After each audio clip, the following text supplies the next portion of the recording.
She sat at a wrong table on blind date by mistake, unaware he's a mafia boss who'd change her life. Emma's hands trembled as she adjusted her black dress for the 10th time in the mirror of her small apartment. 3 years. 3 long years since David had walked out, leaving behind nothing but empty promises and a shattered heart. Tonight was supposed to be different. Tonight was supposed to be her fresh start. "You can do this," she whispered to her reflection, applying one last coat of lip gloss. Her friend Sarah had been relentless about this blind date. "He's perfect for you, Em. A businessman, charming, successful. Just what you need to get back out there." The Italian restaurant, Bella Notte, glowed warmly against the evening darkness when Emma arrived. Golden light spilled from its windows onto the wet pavement, and the scent of garlic and fresh basil made her stomach flutter, though whether from hunger or nerves, she couldn't tell. She pushed through the heavy wooden doors, her heels clicking against the marble floor. The maitre d' was busy with another couple, so Emma scanned the dining room herself. Sarah had said her date would be in a corner booth, dark hair, probably wearing a black suit. There he was. In the furthest corner booth sat a man who commanded attention without trying. His dark hair was perfectly styled, and his black suit looked like it cost more than Emma's monthly rent. But it wasn't his expensive clothes that made her pause. It was the way he held himself. Like a king surveying his kingdom. Like danger wrapped in silk. He was nursing a glass of red wine, his dark eyes scanning the room with calculated precision. When those eyes briefly met hers, Emma felt a chill run down her spine. But Sarah's voice echoed in her head. "He's probably just nervous, too." Taking a deep breath, Emma walked over, her confidence wavering with each step. "Hi," she said, sliding into the booth across from him. "I'm Emma. Sorry I'm late. Traffic was insane." The man's eyebrows lifted slightly, and for a moment, something unreadable flashed across his features. Then, slowly, a smile spread across his lips. Not the warm, welcoming smile she'd expected from a nervous first date, but something more dangerous. More intrigued. "Emma," he repeated, his voice deep and smooth like aged whiskey. "How?" "Unexpected." She laughed nervously, tucking a strand of auburn hair behind her ear. "I know, right? Sarah probably told you I'm not great at this whole dating thing. I mean, it's been forever since I've done this. 3 years, actually. My ex really did a number on me, you know? Just packed up one day and left. Said he needed to find himself. Can you believe that? Who says that anymore?" The man's expression shifted, genuine amusement replacing the initial surprise. "People who don't know what they have." Emma blinked, caught off guard by the sincerity in his voice. "That's actually really sweet. Sarah didn't mention you were charming." "Sarah," he repeated thoughtfully, taking another sip of his wine. "Tell me about Sarah." "Oh, she's my best friend from college. Total matchmaker. She's been trying to set me up for months. I kept saying no, but she wore me down. Said you two work together or something." Emma tilted her head. "You do remember Sarah Chun, right? Tiny, loud, works in marketing." Something flickered in the man's dark eyes, but he simply nodded. "Of course." The waiter appeared, and Emma ordered a glass of the house red. As she settled back into the booth, she found herself studying her date more closely. There was something almost hypnotic about the way he moved, controlled, deliberate, like every gesture had been carefully calculated. "I have to say," Emma continued, her nerves making her chatty, "this place is gorgeous. Very atmospheric. Do you come here often?" "You could say I'm a regular." His lips curved into what might have been a smirk. "The owner and I have an understanding." "That's nice. I love supporting local businesses. There's this little cafe near my apartment that makes the most amazing blueberry scones. I go there every Sunday morning with my book and just exist, you know? It's peaceful." She paused, realizing she was rambling. "Sorry, I'm talking too much. I always do that when I'm nervous." "Don't apologize," he said, and there was something almost gentle in his tone. "It's been a long time since someone spoke to me so freely." Emma frowned. "What do you mean?" Before he could answer, her wine arrived. She took a grateful sip, feeling the alcohol warm her chest and ease her nerves slightly. "So," she said, leaning forward slightly, "Sarah was pretty vague about what you do." She just said business. "What kind of business?" The man was quiet for a moment, swirling his wine in its glass. "Import and export," he said finally.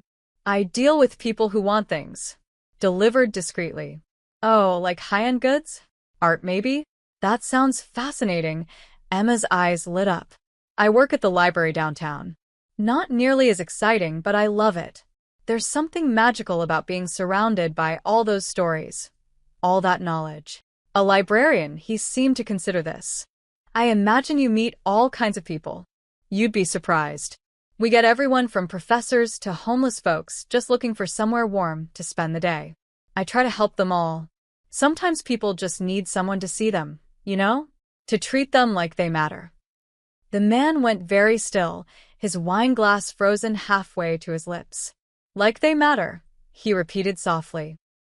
"Everyone matters," Emma said simply. "I mean, I know that sounds naive, but I really believe it. Even the scary-looking guys who come in sometimes, the ones with the tattoos and the attitude, most of them just want to be treated with basic human decency." A strange expression crossed the man's face. "And how do you treat the scary ones?" Emma shrugged. "The same as everyone else. With respect.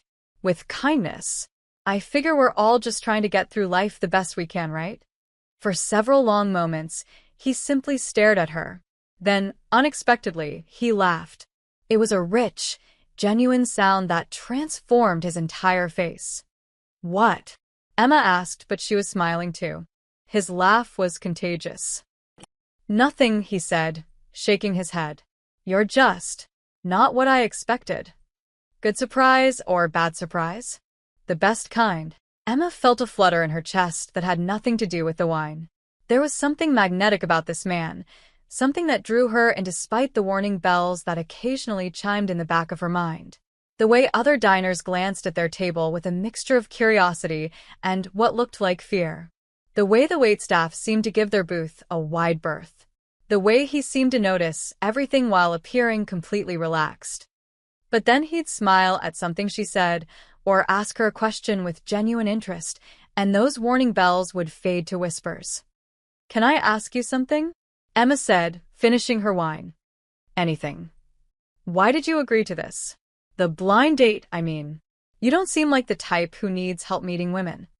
Again, that unreadable expression crossed his features. "Maybe I was tired of meeting the wrong kind of woman." "What's the wrong kind?"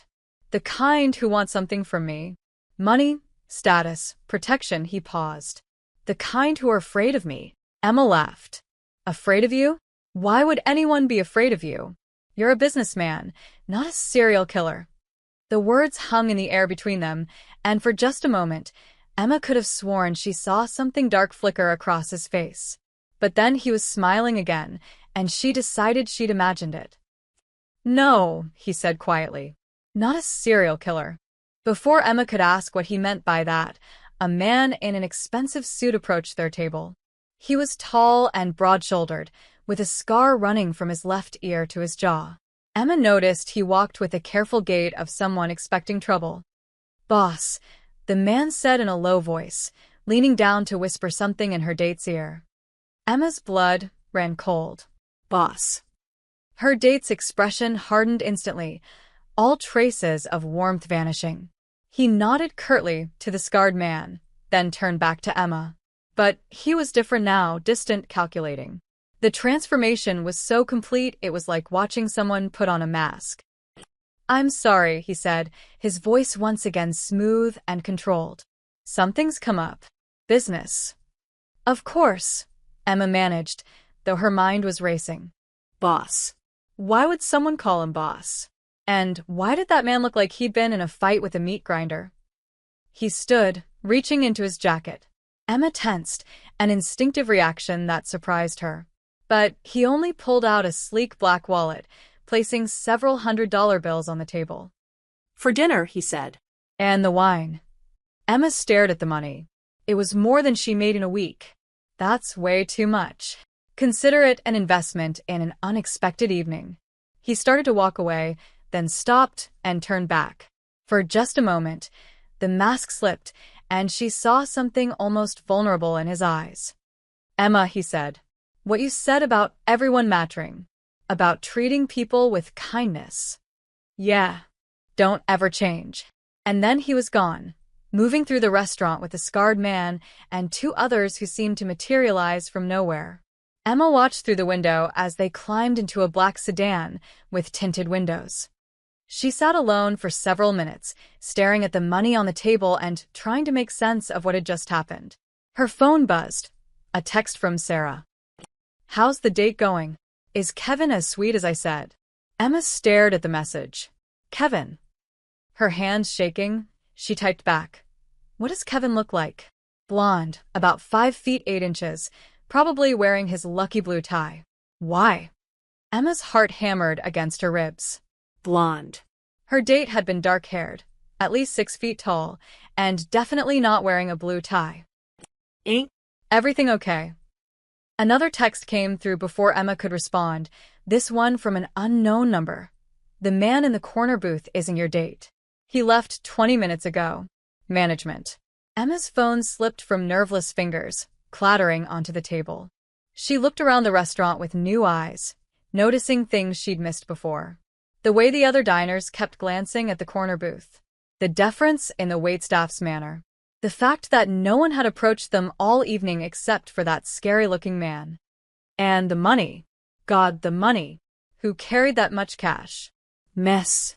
The waiter appeared at her elbow. "Is everything all right?" "The man I was with," Emma said slowly. "What's his name?" The waiter's face went carefully blank. "I'm afraid I can't." "Please," Emma's voice cracked.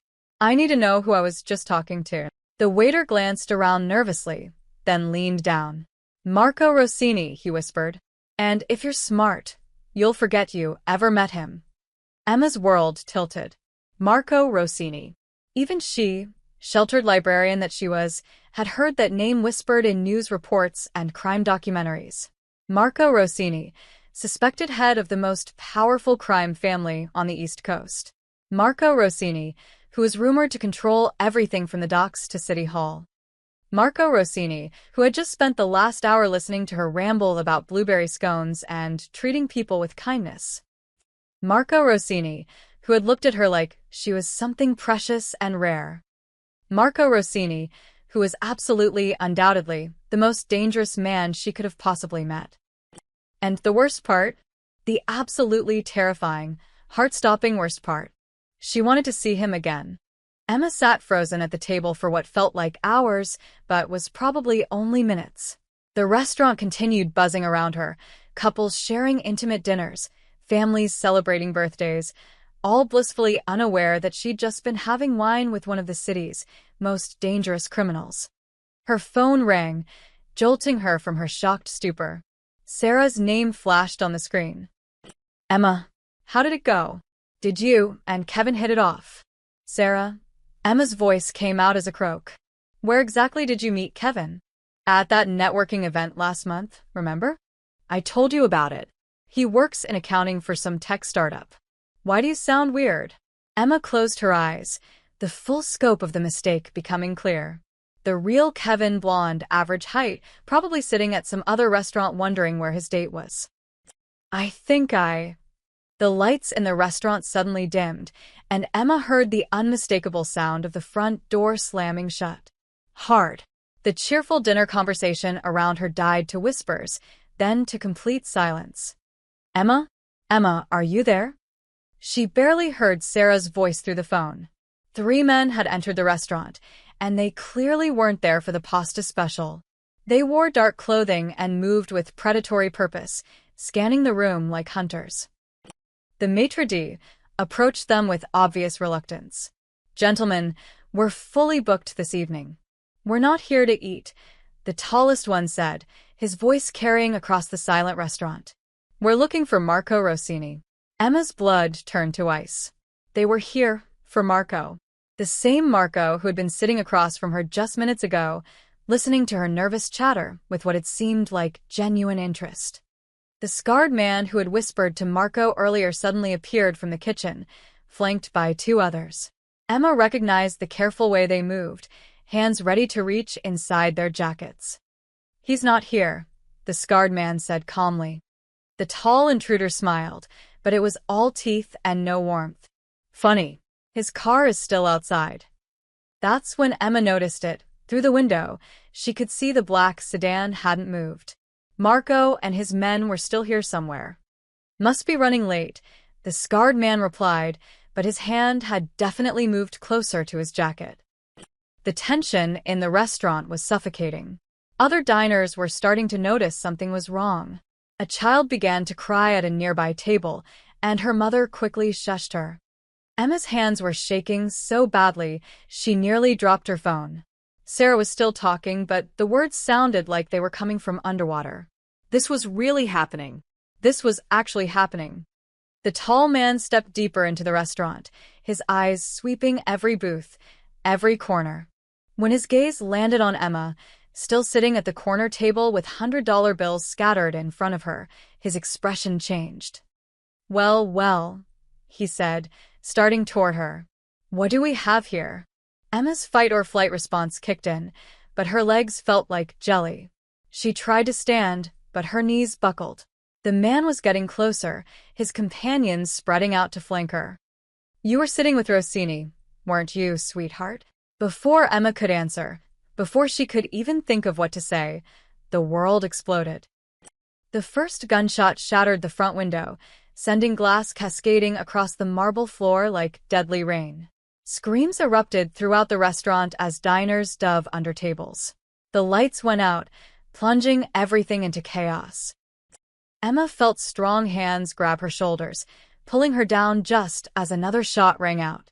She found herself pressed against the leather seat of the booth, a familiar voice in her ear. "Stay down. Don't move." Marco. He'd come back. In the darkness, she could hear running footsteps, more gunshots, the crash of overturning tables. Someone was shouting orders, but she couldn't tell if it was Marco's men or the intruders. "This is insane," she whispered, but her words were lost in the chaos. Marco's body was pressed against hers, shielding her from the violence erupting around them. She could feel the rapid beat of his heart, could smell his cologne mixed with something else, adrenaline, maybe, or fear. "When I say run," he said quietly, his lips close to her ear, "you run straight to the kitchen. Don't look back, don't stop. My men will get you out." "I don't understand what's happening."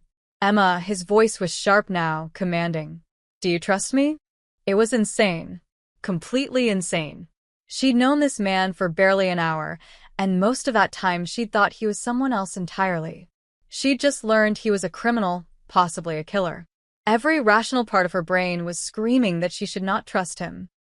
But looking into his dark eyes, even in the chaos and dim lighting, she found herself nodding. "Good. Now run." He pushed her toward the kitchen just as another volley of gunshots erupted. Emma ran, stumbling over broken glass and overturned chairs, her heels slipping on the marble floor. Behind her, she could hear Marco shouting orders, the sound of furniture being used as cover, the terrible symphony of violence. She burst through the kitchen doors to find two of Marco's men waiting for her, their faces grim but professional. "This way, miss," one said, guiding her toward a back exit she hadn't even noticed. "What about Marco?" she gasped. "The boss can take care of himself." They led her out into the alley behind the restaurant, where another black car was waiting, engine running. Emma looked back at the restaurant, its windows now spiderwebbed with bullet holes, and felt her legs give out completely. "I was just supposed to have dinner," she whispered as they helped her into the car. It was just supposed to be a simple blind date.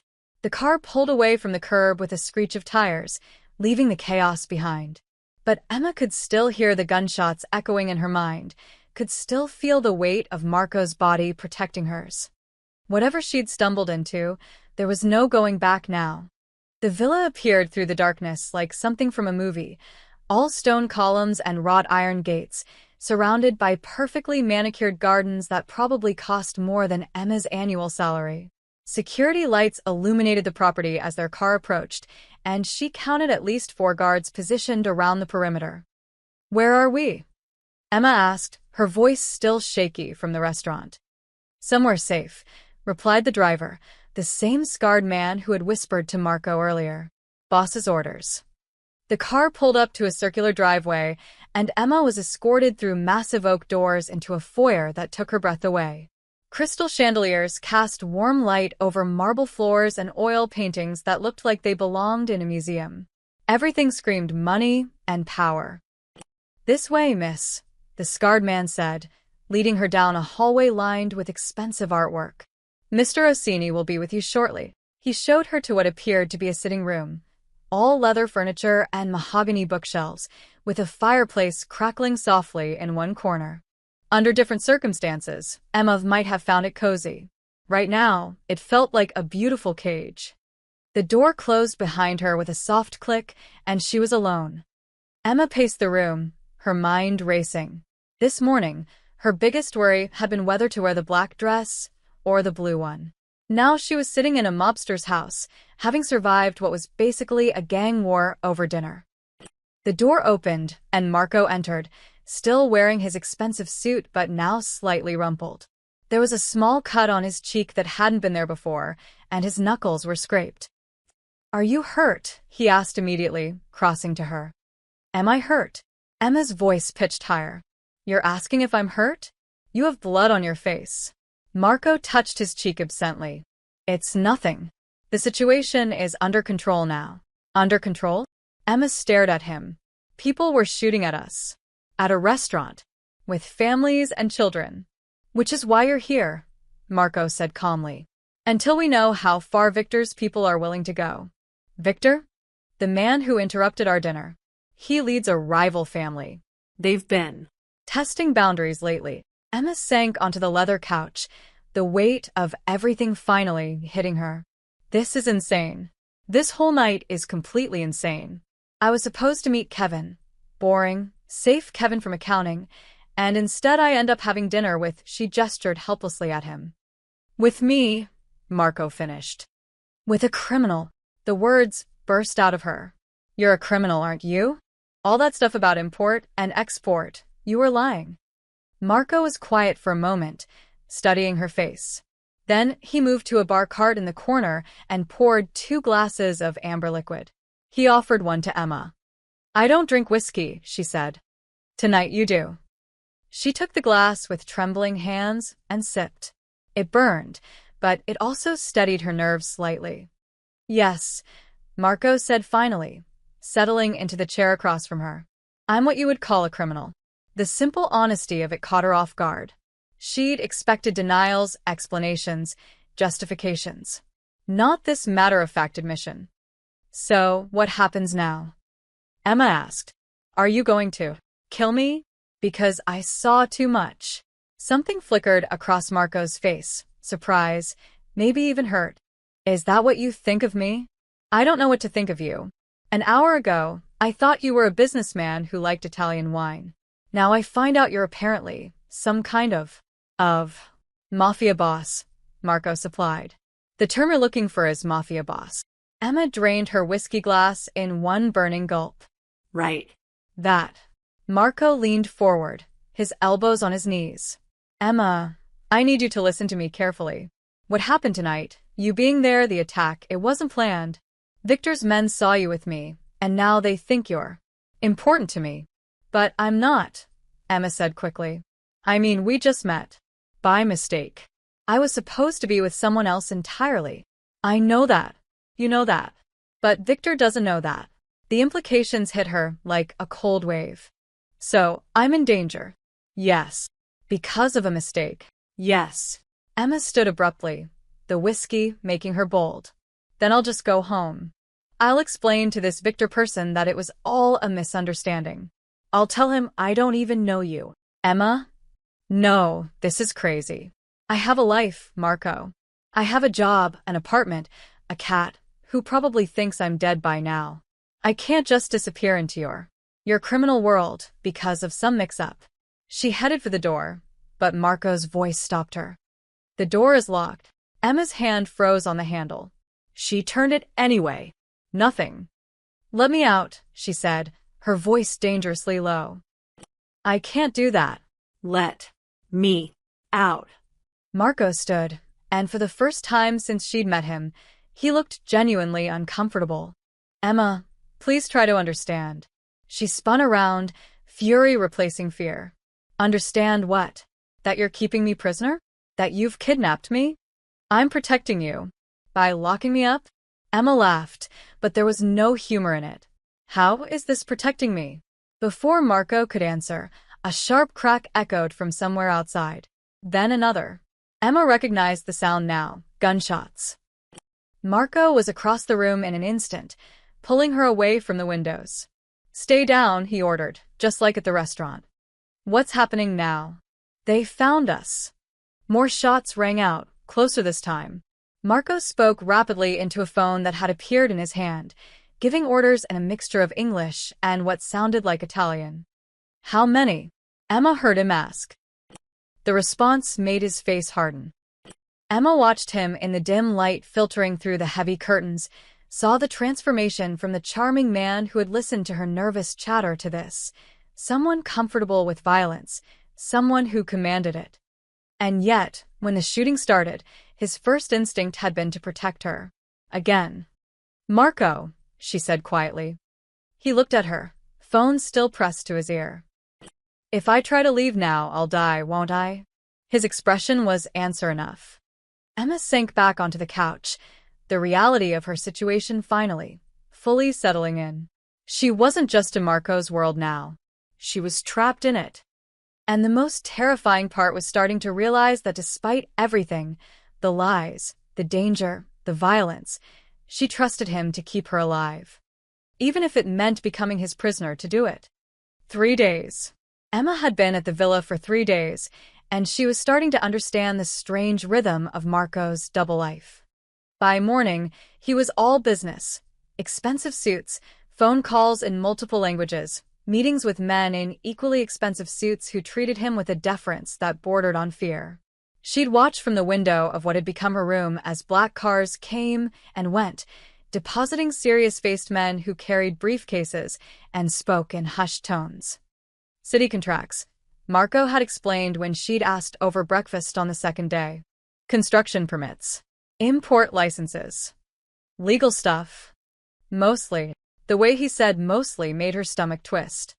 But by evening, when the last of the day's visitors had left, he was different. The commanding presence softened into something more. Human. He'd find her in the library, a room that had quickly become her refuge, and they'd talk. About books, about her job, about everything except the obvious questions hanging between them. Tonight was no different. Emma sat curled in a leather armchair, reading a first edition of Pride and Prejudice that probably cost more than her car, when Marco appeared in the doorway. He'd changed out of his suit into dark jeans and a gray sweater that made him look younger, less intimidating. "You've been quiet today," he said, settling into the chair across from her. Emma marked her place in the book. "I called in sick to work. 3rd day in a row. My boss is going to fire me. I can make a call." "No," her voice was sharp. "Don't you dare. That's my life, Marco. My normal, boring, safe life that I worked hard for." He was quiet for a moment. "I'm sorry. About all of this." "Are you?" Emma studied his face. "Because sometimes I think you're not sorry I'm here." Marco's jaw tightened. "Emma?" "It's okay," she said quickly. "I mean, it's not okay, obviously. This whole situation is insane. But I get it. You're lonely." The words hung in the air between them. Marco's expression went carefully blank, but Emma had spent 3 days learning to read his micro-expressions. "You are," she continued. "I can see it. All those people who come here during the day, they're afraid of you.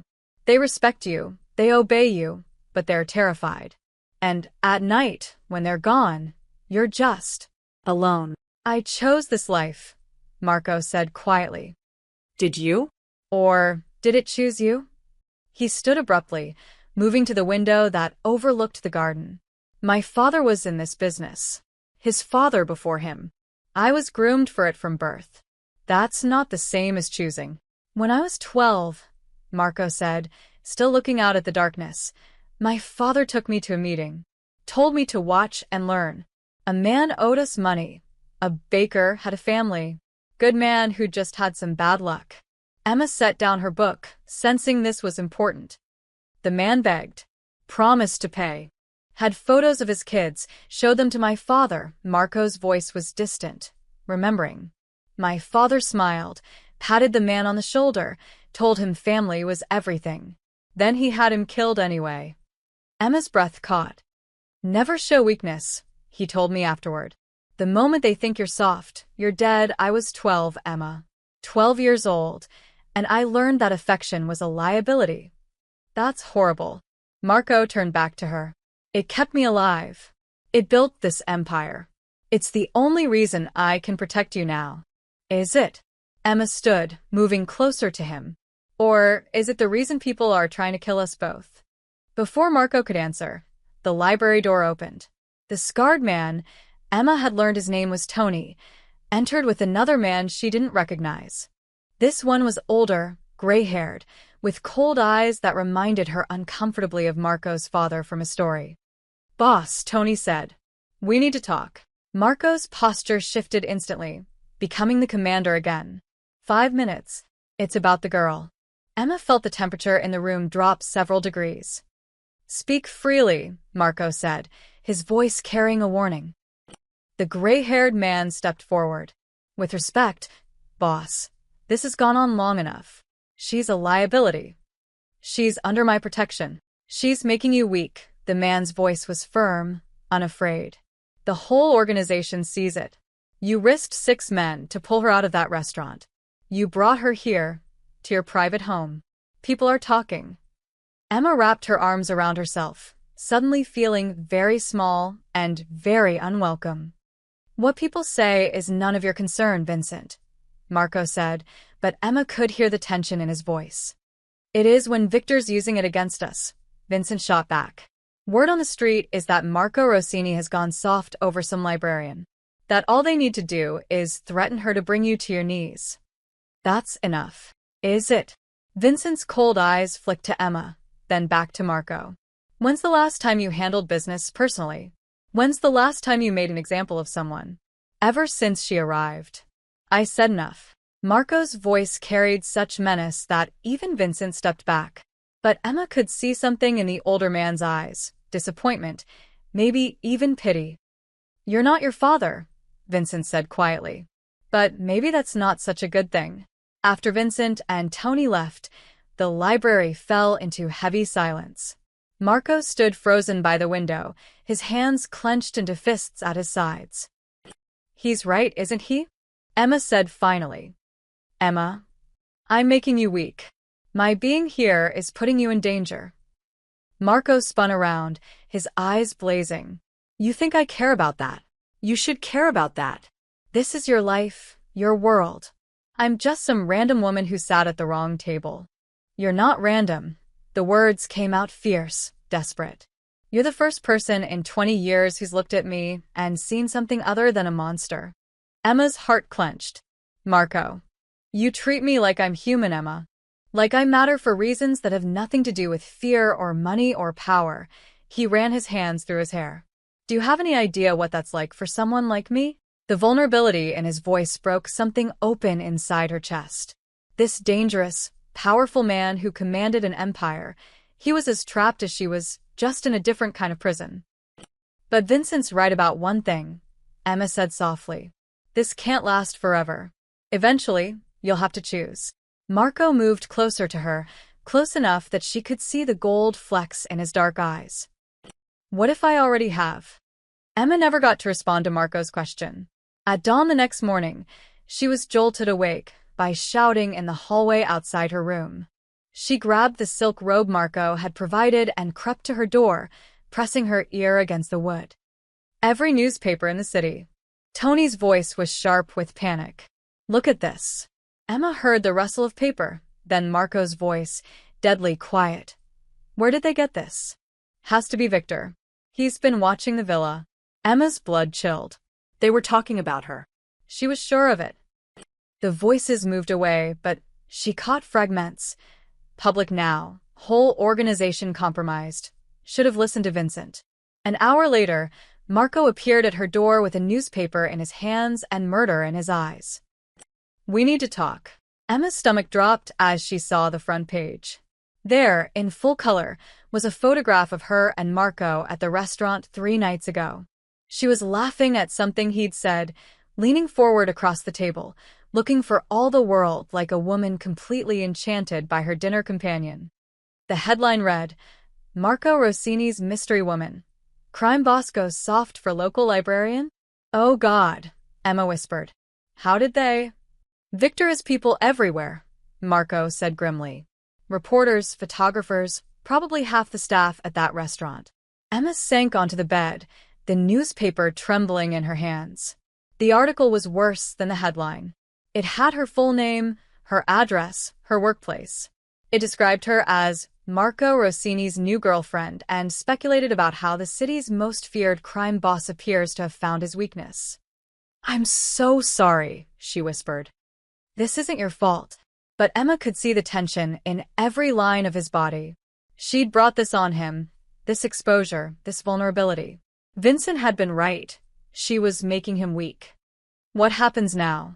Marco was quiet for a long moment, staring out at the gardens where his security team was doubled, maybe tripled since yesterday. "Now Victor knows exactly how to hurt me." Emma spent the day trying to read, trying to distract herself, but every sound made her jump. Marco was gone most of the day, dealing with what she assumed was damage control. When he returned that evening, he looked exhausted. "We're moving you tomorrow," he said without preamble. "Somewhere more secure." "For how long?" "I don't know." The defeat in his voice scared her more than any of Victor's threats. This was a man who controlled an empire, who commanded absolute loyalty, who had never backed down from a fight. And now he looked broken. "Marco, I should have let you leave that first night," he said. "Should have put you in a car and sent you home with instructions to forget you ever met me. But you didn't." "Because I'm selfish," his laugh was bitter. Vincent was right. "I am weak."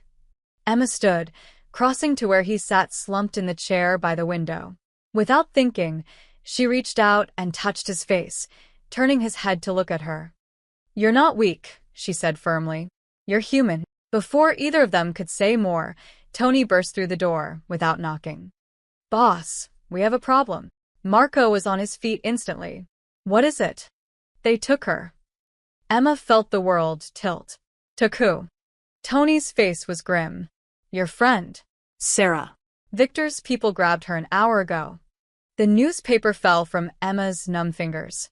No. No, no, no. "Sarah has nothing to do with this." "They left this." Tony handed Marco a single sheet of paper. Marco read it, his face going stone cold. Then he crumpled it in his fist. "What does it say?" Emma demanded. "It's an address. A warehouse on the docks." Marco's voice was flat, emotionless. "Victor wants to meet. Alone." "It's a trap," Tony said immediately.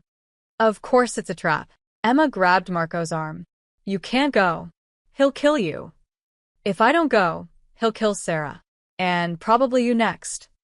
The cold calculation in his voice sent chills down her spine. This was the Marco his enemies knew, the one who weighed lives like chess pieces.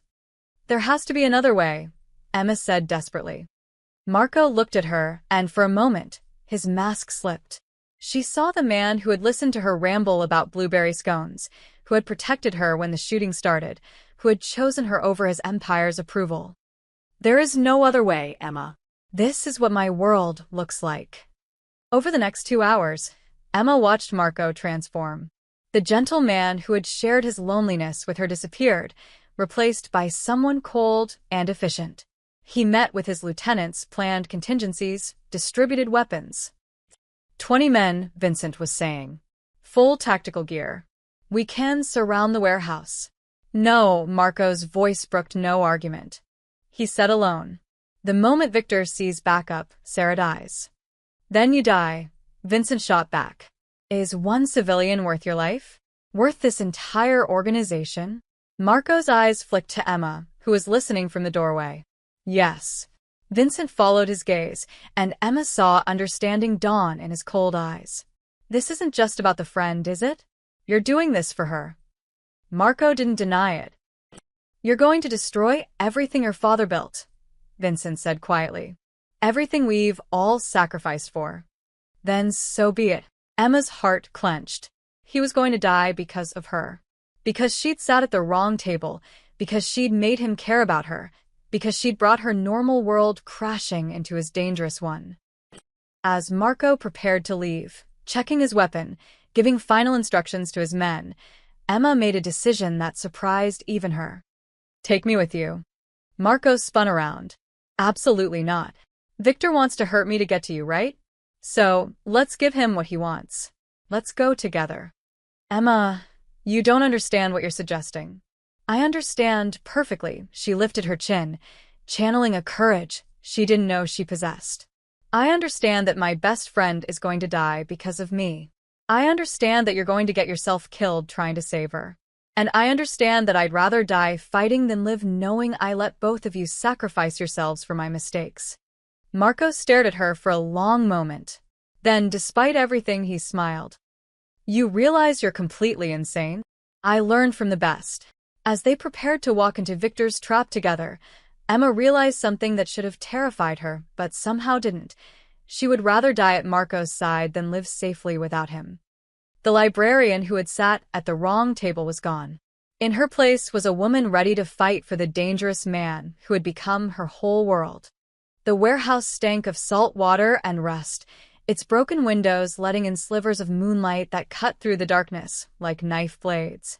Emma's heart hammered against her ribs as she and Marco walked deeper into the cavernous space, their footsteps echoing off the concrete walls. Victor, Marco's voice rang out, commanding even here. I'm here. Let the women go. Laughter echoed from somewhere in the shadows, cold and mocking. Then Victor stepped into a pool of light, dragging Sarah behind him. Emma's friend looked terrified but unharmed, tape across her mouth, her hands bound.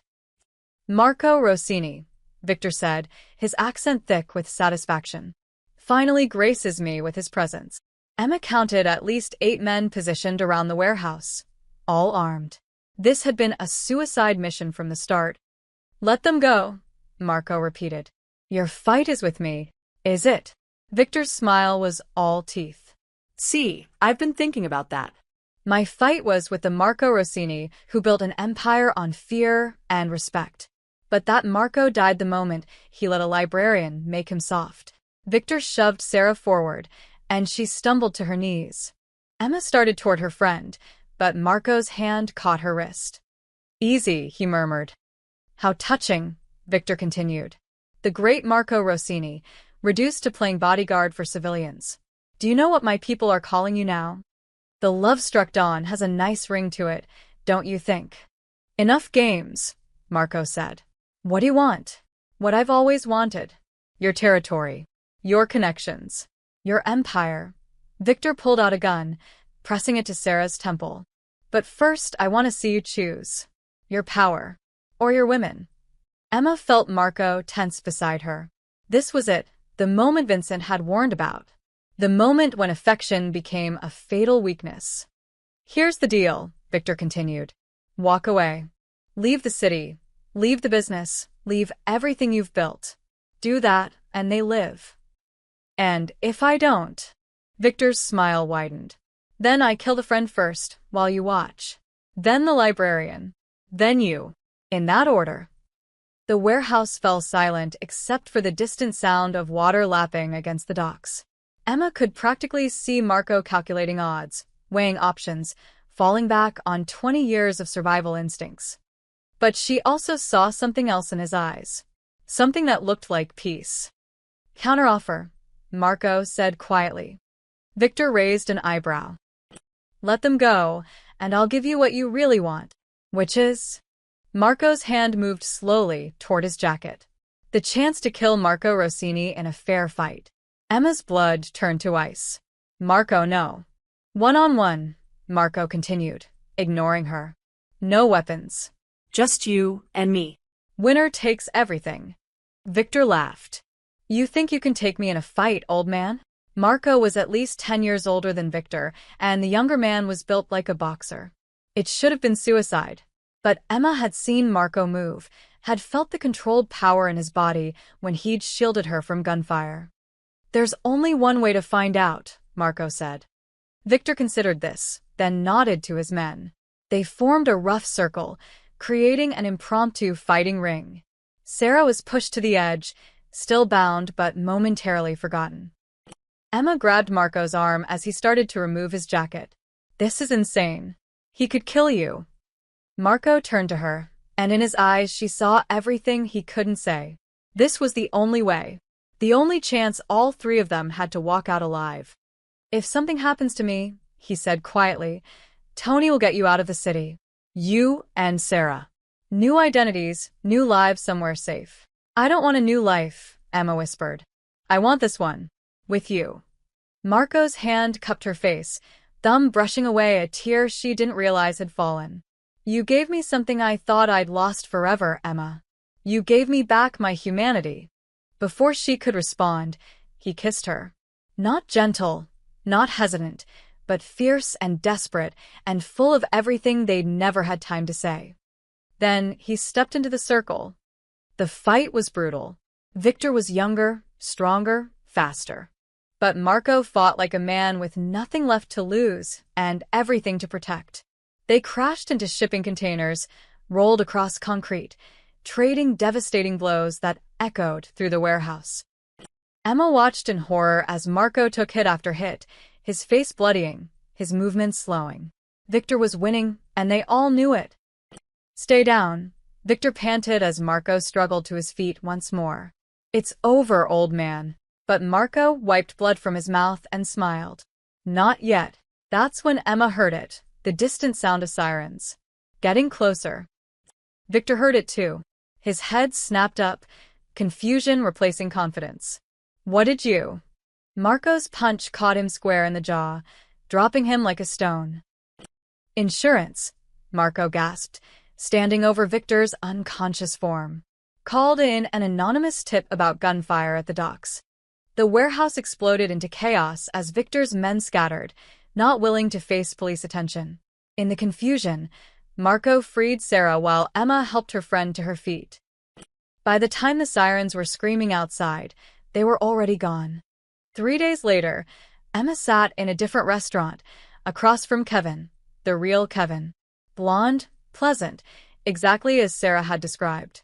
He was telling her about his job in accounting, about his hobbies, about his 5-year plan.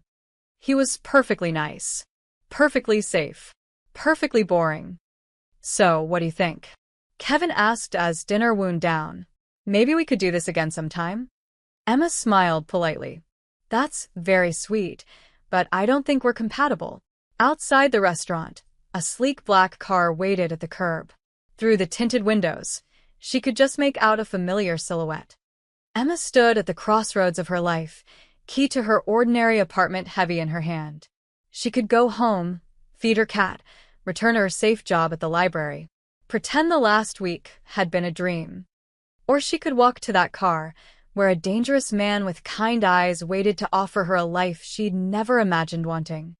The choice, finally, was hers alone. Emma dropped her apartment key into her purse and walked toward the car. Some tables were worth sitting at, even if you'd found them by mistake. Especially if you'd found them by mistake.